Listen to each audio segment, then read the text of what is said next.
Foi desencadeado um debate no coração pulsante do Vaticano que poderia reescrever as regras da Igreja Católica, destacando a possibilidade de um cisma que nunca foi tão tangível sob o pontificado do Papa Francisco. Ironicamente, o próprio pontífice mencionou uma vez, nas entrelinhas de uma piada, a possibilidade de ser lembrado como o Papa do Cisma. Hoje, esta perspectiva parece menos uma piada do que uma realidade iminente, e o Vaticano parece estar a avançar conscientemente em direção a este cenário divisivo. O fulcro desta transição histórica é a introdução de um conceito revolucionário, o suplicante fidúcia. Este elemento-chave surge num momento em que a luta dos debates em curso sobre a sinodalidade e os sínodos parece não ter fim, retratando uma igreja que parece cada vez mais ter duas faces. Por um lado, uma corrente progressista que explora novos horizontes teológicos, nomeadamente a ordenação de mulheres e a reformulação da moralidade tradicional. Por outro, uma facção que permanece ancorada em práticas e ensinamentos consuetudinários.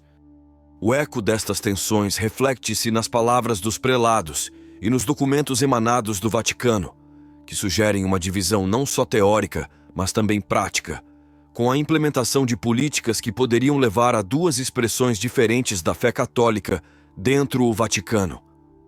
A mesma Igreja. A resistência de alguns sectores da Igreja, particularmente da Igreja africana, a certas reformas sugeridas pelo Vaticano, realça a complexidade e o desafio de manter a unidade num corpo eclesial globalmente diversificado. Esta tensão manifesta-se claramente no debate sobre os suplicantes, no qual alguns bispos africanos se opuseram fortemente às novas orientações propostas, demonstrando um contraste marcante com propostas progressistas de outras regiões, particularmente do Ocidente. A ausência de representantes africanos entre os novos conselheiros sinodais do Vaticano poderia ser interpretada como um sinal desta divisão crescente.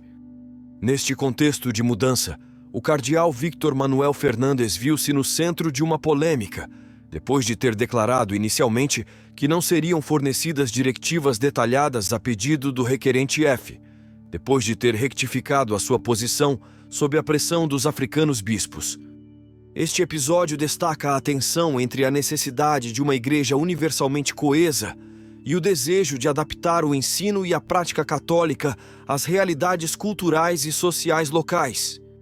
O debate estende-se também à questão da ordenação de mulheres, tendo o Papa aberto a porta aos debates nesta área, apesar de declarações anteriores que pareciam encerrar a questão. Isto é emblemático da fluidez e complexidade do momento atual na Igreja, onde velhas certezas estão a ser desafiadas e novas possibilidades estão a ser exploradas. A perspectiva de uma igreja de dois níveis, com diferentes regiões seguindo caminhos divergentes na doutrina e na prática, levanta questões fundamentais sobre a unidade e a identidade católica. Se algumas vozes dentro da Igreja veem neste desenvolvimento uma necessária adaptabilidade aos tempos modernos, outras veem o risco de uma fractura irreparável. Numa época marcada por mudanças sem precedentes, a Igreja Católica é confrontada com problemas que tocam a própria essência da sua missão e da sua identidade. O debate sobre a ordenação de mulheres ao diaconado não é simplesmente um debate doutrinário. É um reflexo das tensões mais profundas que atravessam a comunidade católica global, uma luta interna entre tradição e transformação, entre a universalidade da Igreja e a especificidade das suas muitas expressões culturais. A abertura histórica do Papa Francisco para reconsiderar o papel das mulheres na Igreja catalisou um processo de reflexão que vai além da simples questão da ordenação. Este processo questiona a Igreja sobre o seu compromisso com a igualdade, a justiça e a inclusão, convidando os fiéis a examinar como as estruturas de poder dentro da Igreja refletem, ou não refletem, os valores do Evangelho que ela proclama. Ao mesmo tempo, o conceito de descentralização, destacado pelo Sínodo sobre a sinodalidade, levanta questões de autonomia e diversidade dentro da Igreja Universal. A proposta de uma igreja a duas velocidades representa não apenas uma resposta pragmática às diferenças regionais, mas também um profundo dilema teológico. Como pode a Igreja manter a sua unidade essencial face à pluralidade de interpretações e práticas? Este debate tem lugar num contexto global em que a Igreja é chamada a responder a desafios complexos, incluindo a secularização, as injustiças sociais e a crise ambiental. A questão da ordenação feminina, neste sentido, torna-se o símbolo de um desejo mais amplo de renovação e de um compromisso mais profundo no cuidado da casa comum e de todos os seus habitantes.